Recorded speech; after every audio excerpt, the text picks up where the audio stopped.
भक्तों, हरे कृष्णा। आज हम सुनाने जा रहे हैं गीता प्रेस गोरखपुर कल्याण से प्रकाशित सच्ची कथाएं। कथा का शीर्षक है माँ कैला देवी की रहस्यमयी कृपानुभूति। ये भक्तों सच्ची कथाएं होती हैं और लोगों के अनुभव की होती हैं, तो लिख के भेजते हैं तो गीता प्रेस गोरखपुर कल्याण से प्रकाशित की जाती है। कृपया कथाएं सुनने के लिए हमारे इस चैनल को सब्सक्राइब जरूर करें।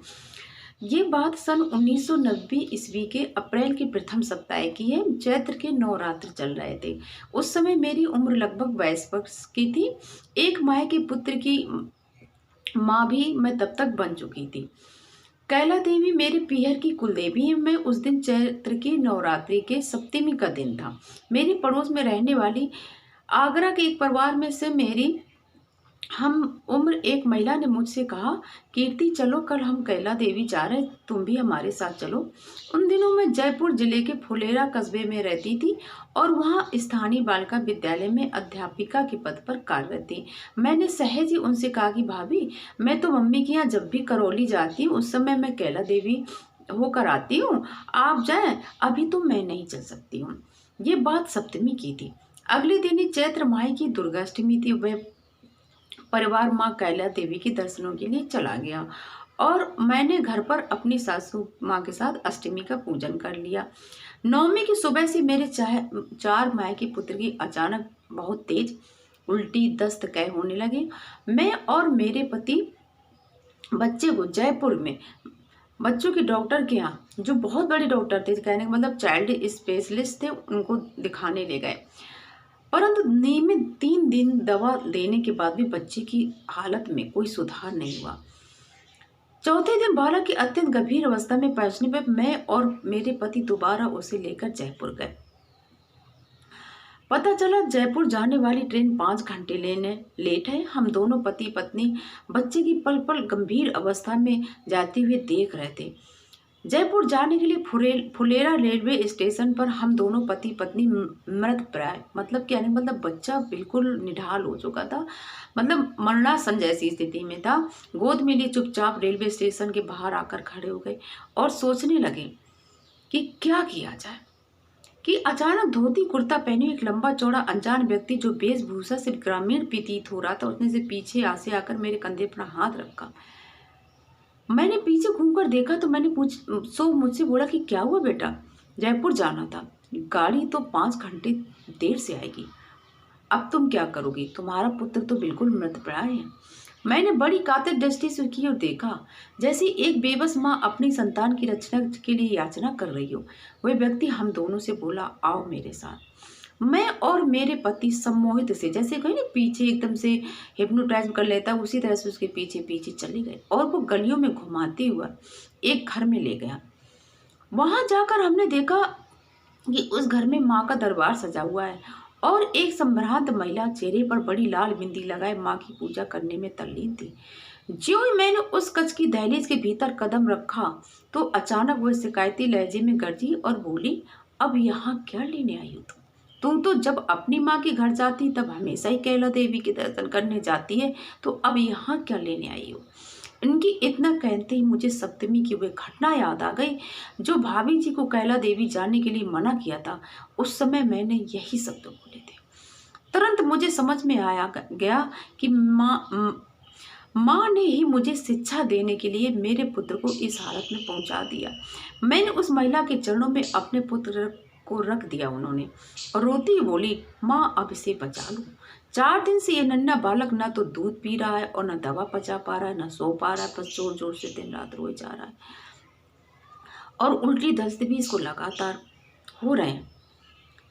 तो वह महिला मुझसे बोली, इसको बचाने के लिए तू क्या कर सकती है। मैंने कहा, जो आप कहेंगे वही मैं करूंगी।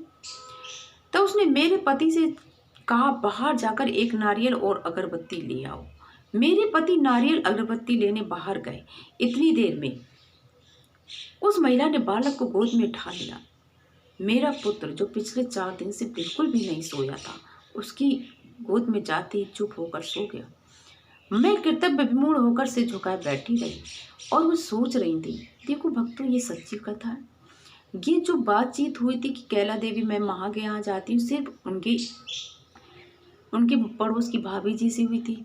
और ये इनको कैसे पता चल गया? ये देवी जी की कृपा है, ये देवी जी के आवेश है जो जान जाते।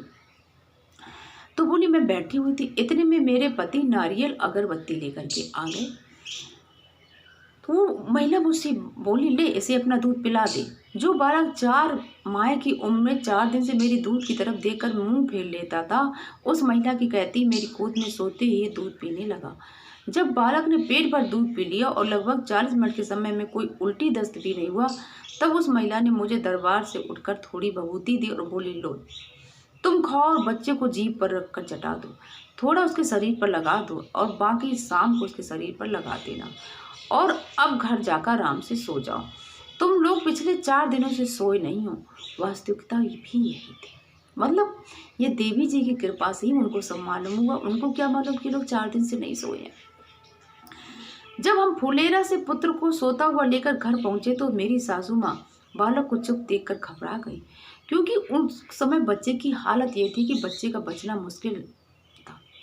घर पहुंचने की सारी घटना हमने घर पर बताई तो मेरी सासू माँ को हमारी बात पर विश्वास नहीं हो रहा था कि उनको कैसे पता ये सब बातें, पर सच सामने था। बालक निर्विकार भाव से सो रहा था। हम सब लोग भी थोड़ी देर में सो गए।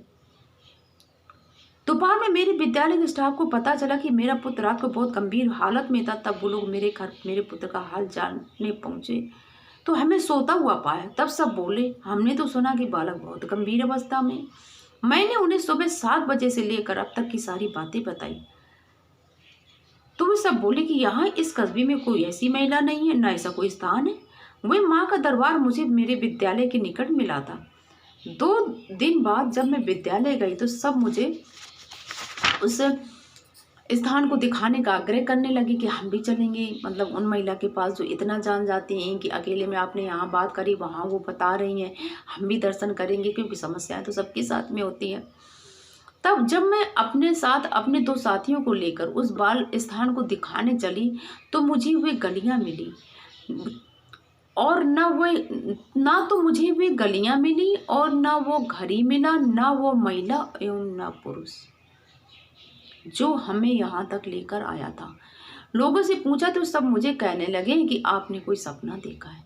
यहाँ इस कस्बे में ऐसा कोई नहीं है कि मतलब कि कोई माता जी बैठती हूँ, वो अपना दरबार लगाती हूँ या भक्तजन उनके पास आते हों, परंतु वास्तविकता तो मैं जानती ही थी कि क्योंकि उनके साथ ये चीज़ घटी थी कि उस गली में जहाँ वो ले गए अपनी सहेलियों को, अध्यापकाओं के, चलो हम चलते उस जगह जहाँ माँ का दरबार लगा था, तो वो उधर घुसी तो वो ना मकान दिखाई दिया, ना वो उनको गली समझ में आई, थी ही नहीं। लेकिन जब लोगों से पूछा तो सब लोग कहने लगे ऐसे कोई जगह ही नहीं कि यहाँ पे जहाँ माँ का दरबार लगता हो। लेकिन वो कैसे विश्वास नहीं करती, क्योंकि वो तो जगह पे गई थी। वे मातेश्वरी तो माँ है, जगत जननी है, ये सारा संसार ही उनकी माया है। वे अपनी माया कभी भी कहीं भी दिखा सकती हैं।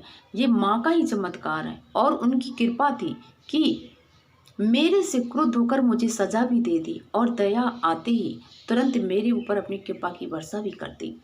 निरंतर मेरे ऊपर माँ की कृपा अपार बरस रही, अक्सर मुझे अपनी कृपा की अनुभूति करवाती रहती हैं। बोलो जय माता की, जय माता की।